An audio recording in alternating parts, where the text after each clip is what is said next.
சாமானிய மனிதன் அரசியலுக்கு வருவது பிரச்சனைனா அப்படித்தான் நாங்க அரசியலுக்கு வருவோம், அப்படித்தான் வரும்.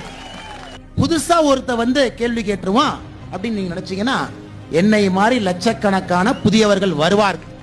இவனுக்கு என்ன டெய்லி கேள்வி கேட்கிறான்னு நினைச்சீங்கன்னா அப்படித்தான் டெய்லி கேள்வி கேட்போம், அப்படித்தான் கேட்போம். இது சாமானிய மனிதர்களுக்கான காலம், இது மிட்டா மெரசுதாரர்களுக்கான காலம் இல்ல. சாமானிய மனிதன் களத்திலிருந்து எவன் வருகின்றானோ இது அவனுடைய காலம். ஏத்துக்க முடியல கிளம்பிருக்கு, அப்படித்தான் இருக்கும். சாமானிய மனிதர்களுக்கான காலம் தான் இது. உங்க ரேஞ்சுக்கு உங்க லெவலுக்கு தான் ஒரு எதிரி வருவான்னு பார்த்தா என்னை மாதிரி மாடு மேய்க்கிறவன் தான் இப்ப வருவான், என்னை மாதிரி ஆடு வச்சிருக்கவன் தான் வருவான்.